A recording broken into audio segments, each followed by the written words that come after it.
Now, like most of us, we want our kids to be able to be nice. Well, all of us want it to be nice and healthy. We want our kids also to be playing sport. It's certainly what my little girls do, and I'm very pleased that they do so. Well, I am officially declared by the Institute of Sport as being an UNCO. Thankfully, they've got the coordination to be able to be playing soccer and a whole bunch of other things. Well, there is one sport that is the number one participation sport for women in this country. It is the beautiful game of netball, a game that we are world champions at, that millions of girls take part in. Sadly, not too many make it all the way to the professional scene, but the professional scene in and of itself is in a world of trouble. Now, it's something quite weird here, where you have a massive participation sport, like, say, football, that is able, through the Matildas and through the Socceroos, to do pretty well at the professional level. But for some reason, it is not happening in netball. In fact, it's quite the opposite. They're broke. The nation's most popular female sport is on the brink of ruin. Netball Australia has reportedly lost $7.2 million over 2 years, with bank debts of around $4 million. It's been surviving on federal government grants. So the suggestions are that any sort of money would be enough to help save the great game of netball. Apparently, they might even have to turn to gambling cash. Well, then, of course, there was a scenario here where a bunch of people wanted to start a Super League-style competition for netball, but they said, no, we don't want that. We're not going to sell out. So now we have a new scenario here, one where they were in still a world of financial trouble. So thankfully, there was somebody with an awful lot of money and a very big heart who decided to try to do for netball what she's been able to do for swimming.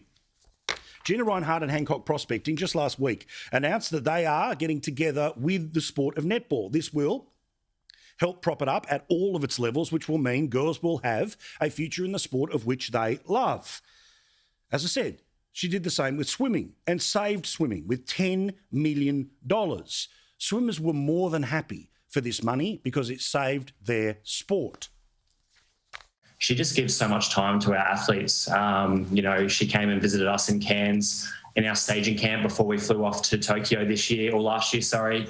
And she just wanted to sit on pool deck and just wish us all the best. She wants to be involved.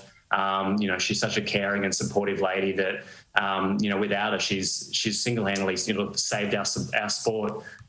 She's been supporting the swim team for about 10 years now, the Paralympic team as well, and she's just announced a contract to continue to support us up to the Brisbane 32 Olympics.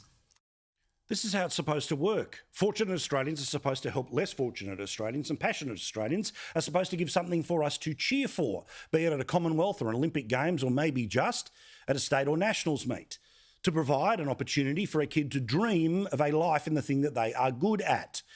But netball, at least some of the players, don't want her money. Apparently, there is conversations about members of the Diamonds seriously thinking about not playing for the national team because of Gina Reinhardt's connection to the sport. All of this apparently to do with a hatred of mining and climate change and all the rest of it. Well, ladies, I will simply say this. While you will say that you are thinking about the kids, let me say this.